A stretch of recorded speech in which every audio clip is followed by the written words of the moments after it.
जब एक निर्धन बालक की पुकार से शिवजी रो पड़े। सच्ची चमत्कारिक कथा, सावन की दूसरी सोमवारी। क्या आपने कभी सोचा है, क्या आज भी भगवान धरती पर आते हैं? क्या सिर्फ अमीरों की आरती, बड़े मंदिरों की घंटियां और भव्य पूजा ही उन्हें प्रसन्न करती है? अगर आपका उत्तर हाँ है, तो ये कथा आपके विश्वास की परिभाषा बदल देगी। यह कहानी है उस विराट नामक बालक की, जिसका न तो कोई बड़ा नाम था, न कोई बड़ा धन, न कोई यश, बस एक लोटा जल और हृदय से निकली पुकार। सावन की दूसरी सोमवारी थी। आसमान में काली घटाएं थी, धरती पर बारिश का संगीत था और एक छोटा सा बालक भीगे कपड़ों में कांपता हुआ हाथ में जल लिए मंदिर की ओर दौड़ रहा था। लोग कहते हैं उस दिन मंदिर बंद था, पर शिवलिंग पर जल चढ़ गया और साथ ही स्वयं शिवजी की आंखों से आंसू छलक पड़े। क्या यह चमत्कार था या श्रद्धा की शक्ति का अद्भुत परिणाम? आप अंत तक देखिए, उत्तर आपको मिलेगा, और शायद शिव भी। उत्तर भारत के एक सुदूर गांव महादेवपुर की बात है। छोटा सा गांव जहां सुबह की शुरुआत होती थी मंदिर की घंटियों से और शाम ढलती थी मिट्टी से सने खेतों और जले चूल्हों की महक में। इसी गांव में एक टूटी फूटी झोपड़ी में रहता था एक बालक। नाम था उसका विराट। विराट एक साधारण नाम, पर उसका हृदय असाधारण। पिता का साया उसे बहुत पहले छोड़ गया था और अब मां असहाय, बीमार, सांसें मानो किसी अदृश्य धागे से जुड़ी हो। घर में जो था वो सिर्फ दीवारें थी, वो भी कच्ची। वर्षा में जब आसमान रोता तो झोपड़ी की छत भी साथ रो पड़ती। कभी भूख का रोना, कभी मां की खांसी, कभी पेट में ऐंठन, कभी आंसुओं से भीगे चावल। विराट की दुनिया यहीं सिमटी थी। लेकिन इस बालक में थी एक ऐसी शक्ति जो शायद बड़े बड़े ऋषि मुनियों में भी दुर्लभ होती है, भक्ति, और वो भी अडिग। हर सावन का सोमवार विराट के लिए कोई आम दिन नहीं होता था। वो दिन होता था उसके देव भोलेनाथ से मिलने का। ना नई धोती, ना कोई विशेष पूजा सामग्री, बस एक पुराना टीन का लोटा कहीं से ढूंढ कर लाया गया, जिसमें हर सोमवार वह गंगाजल या नदी का पानी भरता और मंदिर की ओर चल पड़ता, नंगे पैर, गीली जमीन पर, कांपते शरीर से, पर एक ठोस इरादा लिए। आज भी जल चढ़ेगा शिव को, हर हाल में। गांव के लोग देखते, हंसते, कुछ दया से भरते, पर कोई नहीं जानता था कि इस छोटे से बालक के मन में एक आकाश जितनी बड़ी श्रद्धा पल रही है। हर सुबह वह मां की खांसी से जागता, बिना कुछ खाए थैले में खाली लोटा डालता और चल पड़ता उस पगडंडी की ओर जो गांव के बाहर बहती छोटी सी नदी तक जाती थी। वहां वो झुकता, हाथ जोड़ता और फिर लोटा भरता। हे गंगे मां, आज भी तुम मेरे शिव को प्यासा मत छोड़ना। इतनी सी उम्र और इतनी विशाल भावना। वापसी में उसकी आंखों में चमक होती, मानो जल नहीं, कोई दिव्य अमृत लेकर आया हो। जब मंदिर पहुंचता तो सबसे पीछे खड़ा होता। कभी पुजारी देखकर नजरें फेर लेते, कभी बड़े भक्त आगे से जल चढ़ाकर निकल जाते, पर विराट चुपचाप शिवलिंग के सामने बैठता, 2 बूंद लोटे से गिराता और आंखें बंद कर कहता, भोलेनाथ, तू सब जानता है ना, तू देख रहा है ना मां की हालत। मैं कुछ नहीं कर सकता, लेकिन तुम कर सकते हो। मैं हर सोमवार जल लाऊंगा, बस मां को ठीक कर दो। उसकी मां, जो उस समय बिस्तर पर लेटी होती, हर सोमवार विराट की वापसी की प्रतीक्षा करती। उसे पता था बेटा कुछ लेकर नहीं आएगा, ना फल, ना दूध, ना दवा, पर वह जानती थी उसके बेटे की श्रद्धा ही उसका सबसे बड़ा उपचार है। एक शाम मां ने पूछा, बेटा तू हर सोमवार ये जल क्यों चढ़ाता है? हमारे पास खुद पीने को नहीं, शिव को क्यों देता है? विराट ने कुछ नहीं कहा, बस मुस्कुराया। धीरे से मां के पैर दबाते हुए बोला, मां, अगर मैं उन जल नहीं दूंगा तो वो मुझे शक्ति कहां से देंगे, और अगर शक्ति नहीं मिली तो तुझे बचा कैसे पाऊंगा? इन शब्दों में कोई दर्शन शास्त्र नहीं था, पर वह सच्चाई थी जो पहाड़ों को हिला दे। एक निर्धन बालक अपने भगवान से सौदा नहीं कर रहा था, वह उन्हें सच्चे प्रेम से दे रहा था जो उसके पास था, बस एक लोटा जल और संपूर्ण श्रद्धा। विराट का जीवन साधारण था, पर उसका उद्देश्य शिव को प्रसन्न करना था, न अपनी इच्छा से बल्कि अपनी मां के जीवन के लिए। सच्ची श्रद्धा की अग्नि परीक्षा। सावन की पहली सोमवारी आई थी। सारे गांव में शिव भक्ति का उत्सव था। हर गली में हर हर महादेव गूंज रहा था। कांवड़िए नाचते हुए मंदिरों की ओर जा रहे थे और हवाओं में बेलपत्र की महक तैर रही थी। लेकिन उस सुबह महादेवपुर की एक टूटी झोपड़ी में विराट की मां खांसते खांसते बेसुध हो चुकी थी। उसका चेहरा पीला था, होंठ सूखे, आंखों में बस इंतजार, शायद भगवान से या शायद अपने बेटे से। बाहर मूसलाधार बारिश हो रही थी, बिजली गरज रही थी, गली कीचड़ से भर गई थी, लेकिन विराट की आंखों में वही चमक थी जो हर सोमवार आती थी। उसने मां के माथे पर हाथ रखा। मां ने कांपती आवाज में कहा, बेटा आज मत जा, बहुत पानी है। विराट ने धीरे से जवाब दिया, मां आज शिव को जल जरूर चढ़ेगा। अगर आज नहीं गया तो वो नाराज हो जाएंगे और फिर तुझे कौन ठीक करेगा। उसके इन मासूम शब्दों में ऐसा दृढ़ विश्वास था जैसे कोई ऋषि अपनी तपस्या को निभाने जा रहा हो। वो नंगे पैर ही निकल पड़ा। बारिश उसके कपड़ों को चीर रही थी, हवा उसके चेहरे को झकझोर रही थी, कीचड़ उसके पैरों में रुकावट बना रहा था, लेकिन उसकी गति नहीं रुकी। रास्ते में एक जगह वह फिसला, पूरा लोटा गिरने ही वाला था, पर उसने दोनों हाथों से उसे थाम लिया। पैर से जमीन लगी, लेकिन लोटे से एक बूंद नहीं गिरी। वो उठकर फिर चल पड़ा, मानो यह चोट भी उसकी श्रद्धा की परीक्षा थी। रास्ते में एक रथ गुजरा जिस पर गांव का एक अमीर जमींदार बैठा था। उसने देखा कीचड़ में सना एक बालक लोटा लेकर दौड़ रहा है। उसने हंसते हुए कहा, अरे ओ लड़के, भगवान को जल चढ़ाने से पेट नहीं भरता, काम कर, भीख नहीं। विराट रुक गया, पर उसने कोई उत्तर नहीं दिया। उसने सिर झुकाया, शिव की तस्वीर मन में लाई और धीमे से बुदबुदाया, मेरे शिव देख रहे हैं, जवाब वो देंगे। और फिर चल पड़ा मंदिर की ओर। मंदिर पहुंचा तो वहां भीड़ लगी थी, सजे धजे लोग, महंगे वस्त्र, बड़े थाल। वहां खड़ा एक छोटा सा बालक, भीगा हुआ, थका हुआ, कांपता हुआ, पर हाथ में लोटा लिए, आंखों में भरोसा लिए। जब उसकी बारी आई तो पुजारी ने उसे देखा भी नहीं, ना कुछ पूछा, ना ही आशीर्वाद दिया। वो बस चलता गया। विराट शिवलिंग के सामने खड़ा हुआ। उसने धीरे से लोटे से जल चढ़ाया और आंखें बंद कर कहा, भोलेनाथ, मैं आया हूं। बारिश आई, गिरा, लोग हंसे, लेकिन मैं रुका नहीं। बस एक ही विनती है, मेरी मां को ठीक कर दो। आज पहली सोमवारी है, अभी 3 बाकी हैं। मैं हर बार आऊंगा जब तक तू मेरी मां को नहीं बचा लेता।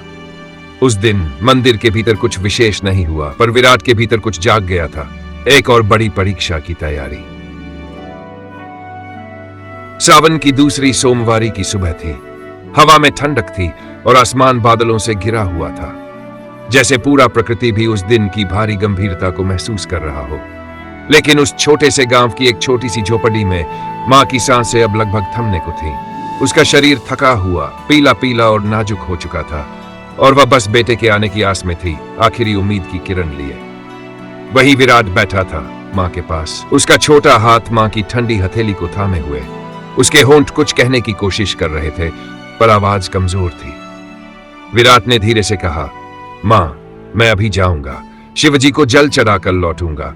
तुम्हें जल पिलाने से पहले मैं शिव को जल दूंगा, ये जरूरी है। मां ने थोड़ी सी मुस्कान के साथ सिर हिलाया, लेकिन उसकी आंखों में गहरी चिंता थी। वो जानती थी कि वक्त उनके पक्ष में नहीं है, और विराट की श्रद्धा में वह एक चमत्कार की उम्मीद जगा रही थी। बारिश शुरू हो चुकी थी और विराट ने अपनी छोटी सी छतरी भी नहीं ली। नंगे पांव, भीगे हुए कपड़ों में वो अपने लोटे को लेकर मंदिर की ओर चल पड़ा। हर कदम के साथ उसकी आवाज में एक मंत्र था, नमः शिवाय, नमः शिवाय। रास्ते की मिट्टी कीचड़ से भरी थी, बूंदें तेज हो रही थीं, पर विराट की आस्था डगमगाई नहीं। वह फिसला, गिरे, मगर लोटे को हाथ से जाने नहीं दिया। उसके होंठ भीग चुके थे, पर उसका मन पक्का था। हर मुश्किल उसके लिए केवल एक परीक्षा थी, उसकी भक्ति की परीक्षा। जब वह मंदिर पहुंचा तो देखा कि मंदिर का भारी दरवाजा बंद था। न पुजारी था, न कोई भक्त, न ही कोई घनघनाती घंटी की आवाज। मंदिर बंद था, जैसे उसने उस दिन अपने दरवाजे खुद बंद कर लिए हों। पर विराट रुका नहीं। उसने अपना लोटा मंदिर के दरवाजे के बाहर रख दिया, फिर धीरे धीरे अपने छोटे छोटे पैरों से मंदिर के सामने बैठ गया। आंखें बंद कर अपने दिल की आवाज शिव को सुनाई, हे भोलेनाथ, मैं हर सोमवारी आता हूं तुझसे जल चढ़ाने। आज भी मैं आया हूं, मगर मंदिर बंद है। मैं नहीं जानता तू मुझे सुन रहा है या नहीं, पर मेरी मां जिंदगी और मौत के बीच चूल रही है। अगर तुझे सच में मेरे जल से प्रेम है तो मेरी मां को जीवन दे दे, वरना मैं तुझे भगवान नहीं मानूंगा। विराट के शब्द सरल थे, पर उनमें एक गहरा आघात था, एक चुनौती भी, जैसे एक बच्चे ने सीधे शिव को मुखातिब होकर कहा हो कि अब झूठ नहीं चलेगा। बारिश तेज हो रही थी और बालक भीग रहा था। उसकी सांसें कांप रही थी, पर उसका मन डटा हुआ था। वह वहीं बैठा रहा, आंखें बंद किए, अपने प्राणों से प्रार्थना करता रहा।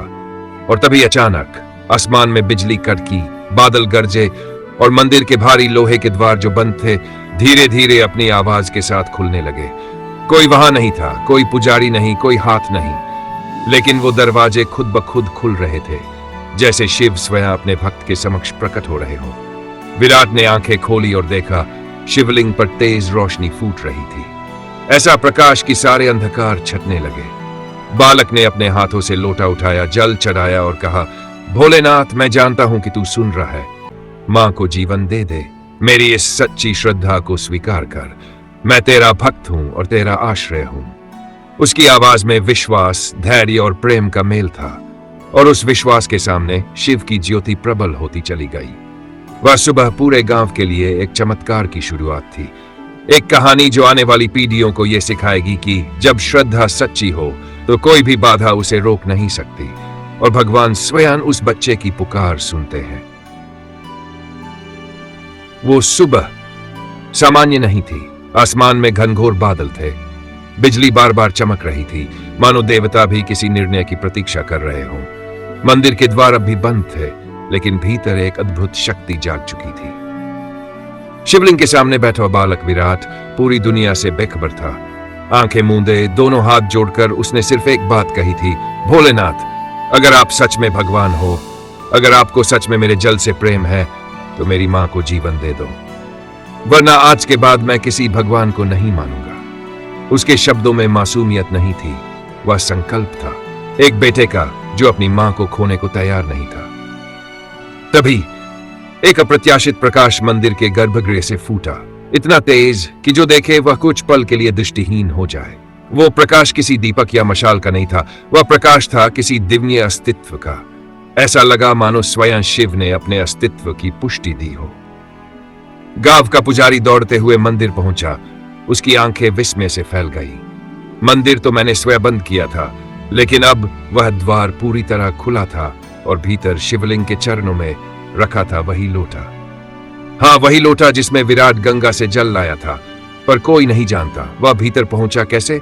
वो बालक तो बाहर ही था और मंदिर का द्वार तो बंद था। और उधर गांव के दूसरे छोर पर जहां मां निष्प्राण पड़ी थी, एक हलचल शुरू हुई। पहले उंगलियां हिली, फिर होंठ कांपे और फिर मां ने आंखें खोल दी। धीमी सी सांस भीतर गई और एक गहरी सांस बाहर आई। वह जिंदा थी। हाँ, वह मां जिसे सबने मरा हुआ मान लिया था, अब जीवन में लौट आई थी। यह खबर बिजली से भी तेज पूरे गांव में फैल गई। विराट की मां उठ गई, मंदिर में चमत्कार हुआ, शिव ने प्रकट होकर बालक की भक्ति स्वीकार की। लोग दौड़ते हुए मंदिर की ओर जा रहे थे। कोई मंदिर देखना चाहता था, कोई मां को और कोई उस छोटे से बच्चे को जिसने भगवान को झुका दिया। विराट अब उठ चुका था, उसके चेहरे पर कोई विजय नहीं थी, सिर्फ आंसू थे। वह दौड़ पड़ा, बारिश में भीगता हुआ, सीधे अपनी झोपड़ी की ओर। कई लोग उसके पीछे दौड़ पड़े, लेकिन उसे किसी की परवाह नहीं थी। वह बस एक नाम पुकार रहा था, मां, मां। और जब उसने झोपड़ी का पर्दा उठाया तो देखा मां सचमुच बैठी थी, कमजोर लेकिन मुस्कुराती हुई। उसने बाहें फैलाईं और विराट सीधे दौड़कर उनके सीने से लग गया। वो कोई साधारण आलिंगन नहीं था, उसमें जीवन लौट आया था, उसमें विश्वास की जीत थी, उसमें एक बेटे की जीत थी और एक मां की वापसी। गांव वाले उस दिन कुछ नहीं बोले, वे बस खड़े रहे चुपचाप। किसी की आंखों से आंसू बह रहे थे, कोई हाथ जोड़कर खड़ा था, क्योंकि उन्होंने आज एक सच्चा चमत्कार देखा था। उस दिन से वह लोटा मंदिर के गर्भगृह में वैसे ही रखा गया, कोई नहीं हटाता, कोई नहीं छूता। वह अब सिर्फ एक लोटा नहीं, एक प्रतीक है, एक बेटे की तपस्या का, एक मां की ममता का और एक भगवान की करुणा का। रात का तीसरा पहर था। मंदिर के मुख्य पुजारी, जो उस दिन मंदिर किसी अद्भुत आभा से जाग उठे। चारों ओर एक दिव्य प्रकाश फैला हुआ था और उसी प्रकाश के मध्य में प्रकट हुए स्वयं भगवान शिव। उनकी आंखों में करुणा थी, स्वर में गहराई और शब्दों में सत्य का प्रकाश। हे पुजारी, तू सोच रहा था कि किसने मंदिर का द्वार खोला, किसने जल चढ़ाया और वह लोटा गर्भगृह में कैसे पहुंचा? जान ले, मैं किसी अमीर की आरती, सोने की घंटियां या चांदी के पात्रों से नहीं प्रसन्न होता। मुझे वो लोटा प्रिय है जो एक भूखे बालक ने कीचड़ में फिसलकर कांपते हाथों से मां के लिए प्राण मांगते हुए चढ़ाया। जहां श्रद्धा होती है वहां मैं होता हूं। पुजारी की आंखों से अश्रुधारा बह चली। उसने प्रणाम किया और पूछा, प्रभु अब क्या आज्ञा है? शिव मुस्कुराया और कहा, उस बालक का नाम विराट था। अब यह स्थान विराट की भक्ति से पवित्र है। इसे विराटेश्वर कहा जाए ताकि आने वाली पीढ़ियां जान सकें कि भगवान वहां नहीं रहते जहां धन है, बल्कि वहां रहते हैं जहां मन का जल चढ़ाया जाता है। सुबह जब पुजारी मंदिर पहुंचा तो उसके चेहरे पर तेज था। उसने गांव वालों को बुलाया और उस बालक विराट के नाम से उस मंदिर को विराटेश्वर महादेव मंदिर नाम दे दिया। आज भी हजारों श्रद्धालु उस मंदिर में जल चढ़ाते हैं, लेकिन जल से पहले एक प्रार्थना करते हैं, हे भोले, हमारी श्रद्धा भी उस बालक विराट जैसी कर दो, जो अपने दुख में भी तेरी पूजा को सर्वोपरि मानता था। क्योंकि सच्चा भक्त वह नहीं जो दे सकता है, बल्कि वह है जो सब खोकर भी ईश्वर पर विश्वास नहीं खोता। और यही है श्रद्धा की पराकाष्ठा, जो भगवान को भी प्रकट होने पर विवश कर देती है। शिव की पूजा में सोने का पात्र नहीं चाहिए, ना चांदी की थाली। उन्हें चाहिए तो सिर्फ एक श्रद्धा से भरा मन।